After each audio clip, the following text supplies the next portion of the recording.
Et toi, qu'est-ce que t'en penses? C'est comme, si tu veux, pour lui, il te dit, c'est la même chose que, je sais pas, 19e siècle, la conquête de l'Ouest.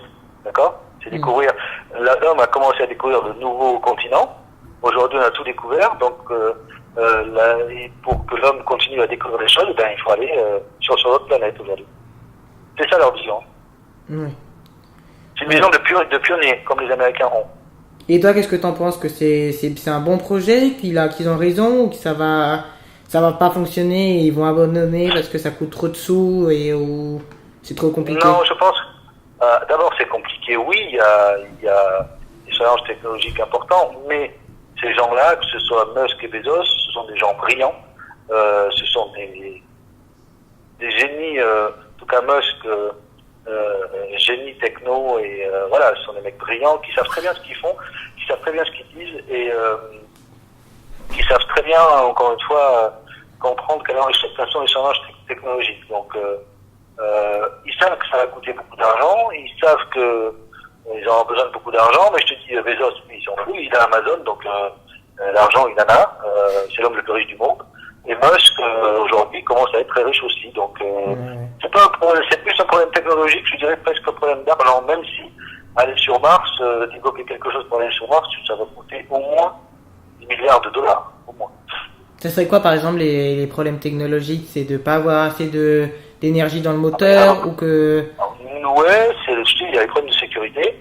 Il y a des problèmes aussi, rester 3 mois dans l'espace, pour l'homme, c'est pas si évident que ça, au point de vue physique, même si on travaille dessus. Tu as des problèmes aussi quand tu es dans l'espace, tu as des particules à très haute vitesse qui peuvent, il faut vraiment que tu aies un véhicule qui te protège de ça parce que ça peut te tuer rapidement. Donc les Américains travaillent sur ça, sur attention, comment protéger les gens qui voyagent dans l'espace. Tu as après, et puis après vivre sur Mars, c'est encore un step après, donc c'est compliqué quand même, hein, on va pas y arriver demain. Mais c'est comme quand, si tu veux, pour faire une analogie, si tu veux, Musk qui dit, moi, je fabrique le chemin de fer du 21e siècle. À l'époque, pour découvrir les États-Unis, on a fait des rails, on a mis en train dessus, puis les gens ont pris le train, puis ils ont commencé à construire des villes, ils ont commencé voilà, et puis ça s'est développé comme ça. Mais moi, je fais la même chose, sauf que je vais pas à l'Ouest américain, je vais sur notre planète. Donc moi, je vous fais le train, et après, vous faites ce que vous faites voir ce que vous voulez, et développez après autour une nouvelle vie. Voilà. Donc lui, il a ça comme mission. Et bah oui, mais c'est surtout ce que son discours, il est beaucoup plus sensé, c'est-à-dire il donne beaucoup plus de chance que par exemple le discours que peut faire Donald Trump, qui dit un jour on va aller sur la Lune, on va établir une base, et après on va aller sur Mars. Ah mais il a raison, hein, parce que si tu veux, la Lune, ça peut être une très bonne base de lancement vers Mars, parce que comme tu sais, le problème de la Terre, c'est la gravité, donc tu dépenses beaucoup d'énergie pour sortir de la Terre, d'accord? Ouais, ça. Donc, si tu veux faire directement la Terre-Mars, voilà, il faut des grosses fusées, voilà, il faut beaucoup de carburant et tout ça. Si tu pars de la Lune, c'est beaucoup plus simple. Beaucoup plus simple.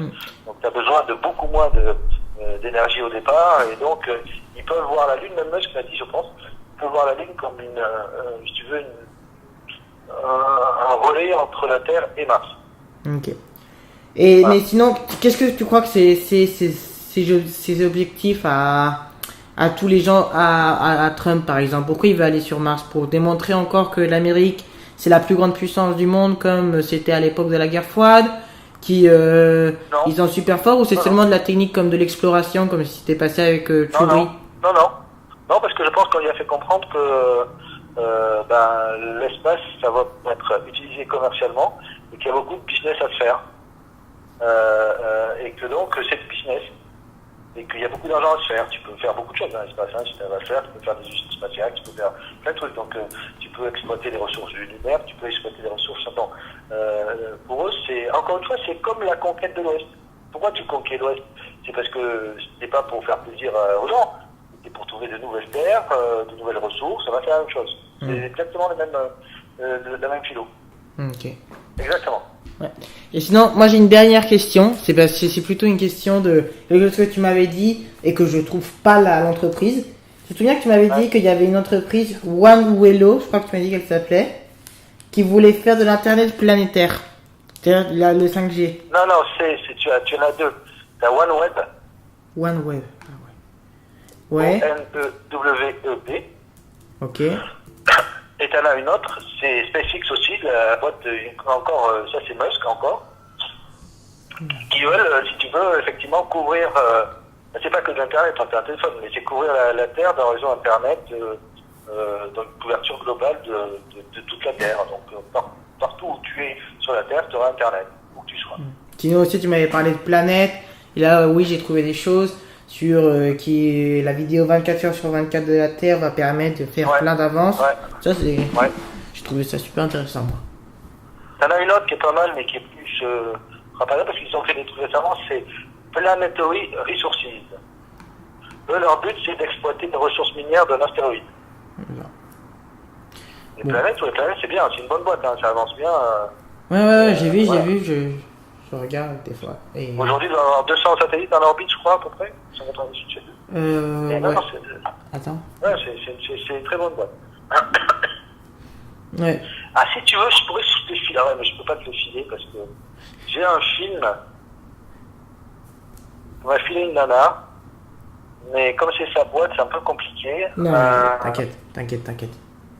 Non, mais qui est pas mal. Tu peux le. Mais il faudrait pas que tu le laisses, mais tu peux le montrer. Qui résume ça. Et putain, il est pas mal parce qu'il fait 3 minutes. Avec ça, t'as tout compris. C'est sur l'entreprise Planète ou c'est sur Non, c'est sur globalement l'espace qui est en train de passer d'un truc de gouvernement à un truc complètement commercial.